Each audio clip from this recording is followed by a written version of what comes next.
नमस्कार। एडो inspire channel में आप सभी का हार्दिक अभिनंदन। प्रिय छात्रों, आज हम कक्षा 12वीं के लिए भास्वती का पाठ 5 आपके समक्ष लेकर आए हैं, जिसका नाम है दौवारिकस्य निष्ठा।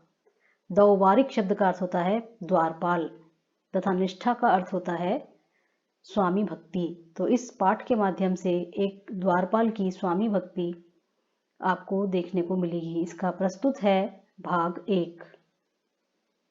5वें पाठ दौवारिकस्य निष्ठा। इस पाठ को आरंभ करने से पूर्व जानते हैं इसकी प्रस्तावना। यह पाठ शिवराज विजय इस संस्कृत भाषा का मूल ग्रंथ है, जहां से लिया गया है। इसके लेखक हैं पंडित अंबिका दत्त व्यास। उनका जन्म उस समय हुआ जब हमारा भारत पराधीन था और पराधीनता की बेड़ियों में जकड़ा हुआ था। 1857 संग्राम में भारत असफल हो चुका था। जनता निराश हो चुकी थी। अंग्रेजों के अत्याचार बढ़ते जा रहे थे। ऐसे समय में तत्कालीन लेखकों ने भारत में स्वामी भक्ति को, देशभक्ति को आगे लाने के लिए अनेक ग्रंथ लिखे। संवृत्ते किंचिदंधकारे भूषुंडीं स्कंधे निधाय निपुणं निरीक्षमाणः आगत प्रत्यागतं च विदधानः प्रताप दुर्ग दौवारिकः कस्यापि पादक्षेपध्वनिमिवाशोषित। यहाँ पूर्ण विराम है।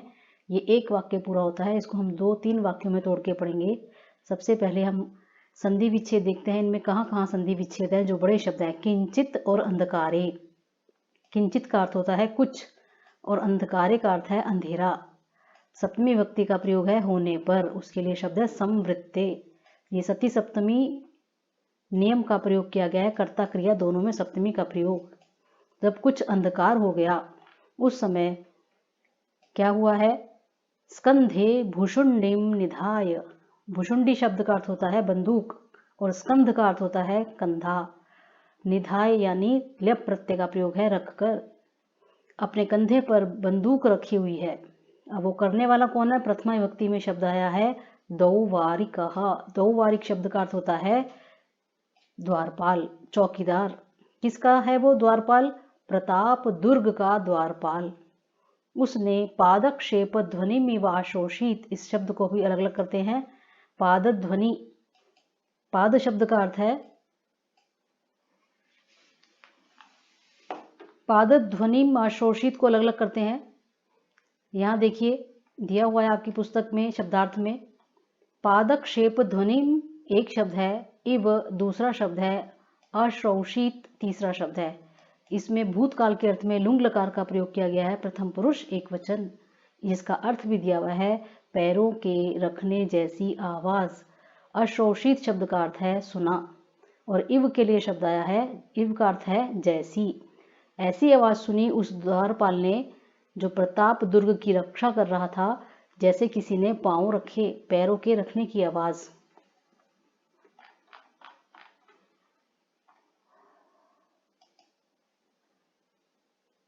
तो आपको पूरा वाक्य फिर से देखना है।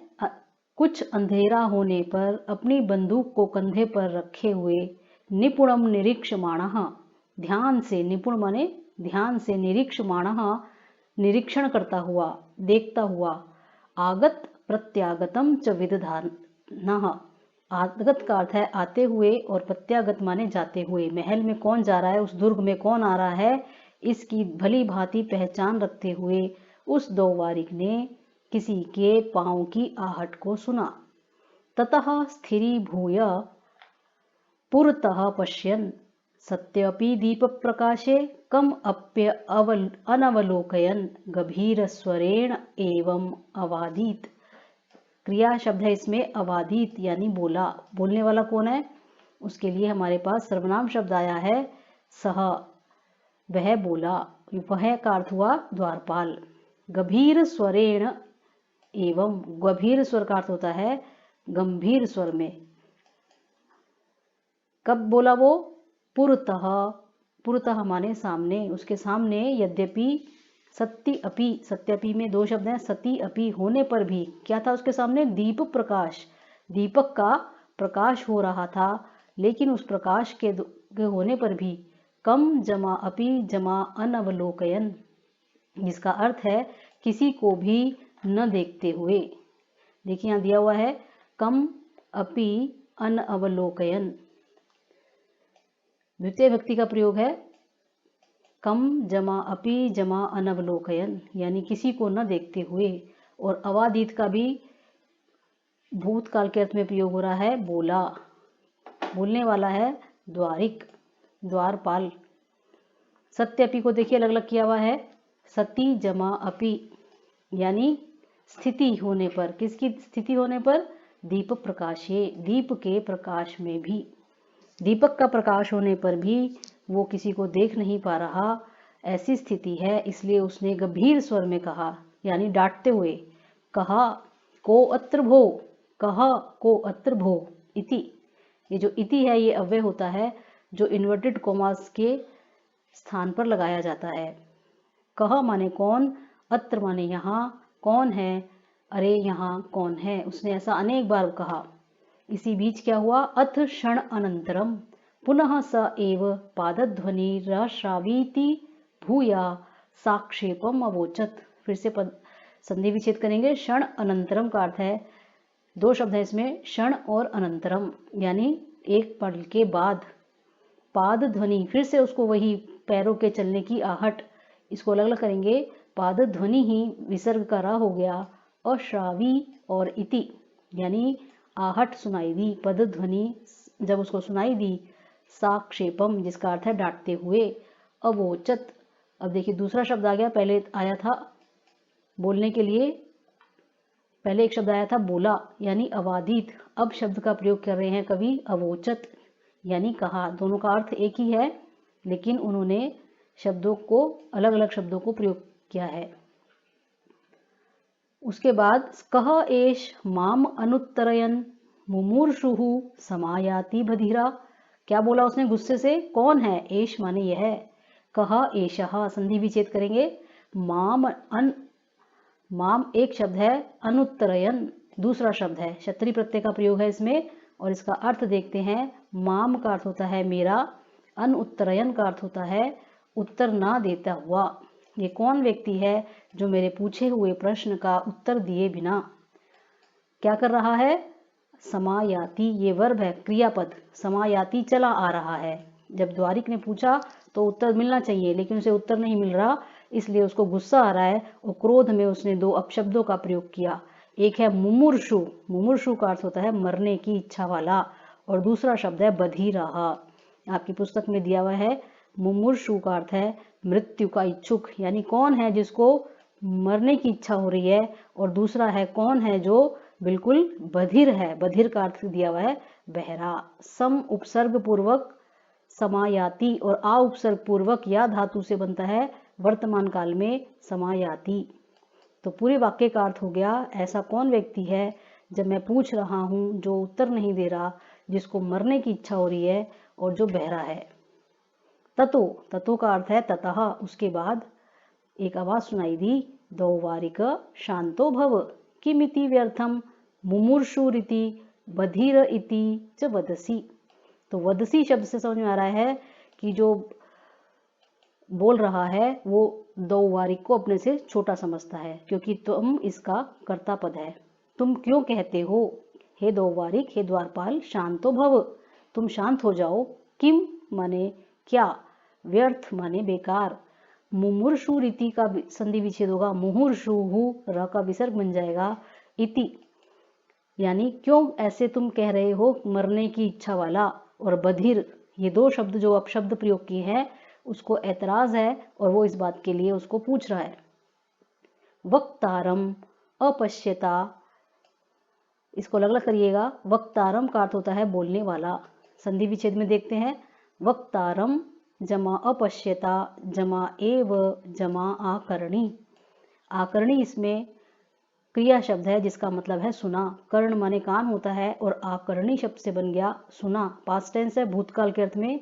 वक्ता जो ये लाइन थी बोलने वाला, उसको तो वो देख नहीं पा रहा, अपश्यता न देखते हुए, यद्यपि वहां दीपक का प्रकाश अभी हमने देखा हो रहा था, तब भी उस वक्ता को न देखते हुए मंद्र स्वर मेधुरा ध्वनि, मंद स्वर मेदुरा ध्वनि का अर्थ नीचे दिया हुआ है।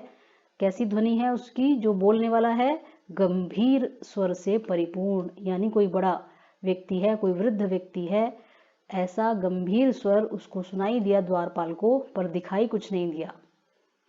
अथ माने इसके बाद, तत् किम नाज्ञै अद्यापि भवता प्रभुवर्याणाम आदेशो। और भी अब उसने प्रश्न पूछा कि तत् माने तो, किम माने क्या, न आज्ञाई, इसको अलग अलग करेंगे।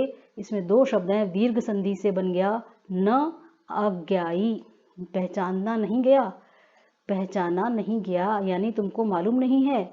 क्या नहीं मालूम? तो उसके लिए दिया गया प्रभुवर्याणाम आदेशः। प्रभुवर्या कहते हैं स्वामी का आदेश। क्या आदेश है? यत् दौवारिकेण प्रहरिणा वा त्रिपृष्ठोऽपि प्रत्युत्तरम् अददत् हन्तव्यः इति। ये भी द्वारपाल उनको बता रहा है, उन्हें आगाह कर रहा है कि यदि दौवारिक या कोई प्रहरी या कोई द्वारपाल या कोई पहरा देने वाला त्रिपृष्ठः 3 बार पूछे एक ही बात को, प्रति उत्तर यदि ना मिले, प्रति उत्तरम अददत, और वापस उसको उत्तर ना मिले, तो क्या अधिकार दे रखा है प्रभु ने, हमारे स्वामी ने? हंतव्यः, उसको मार डाला जाना चाहिए। हंतव्यः का अर्थ है वध के योग्य है ऐसा व्यक्ति। संधि विच्छेद आप देखेंगे ऊपर, प्रत्युत्तरम अददत, ये भी भूतकाल के अर्थ में आया है। और त्रिपृष्ठः का भी अर्थ होता है 3 बार पूछे जाने पर।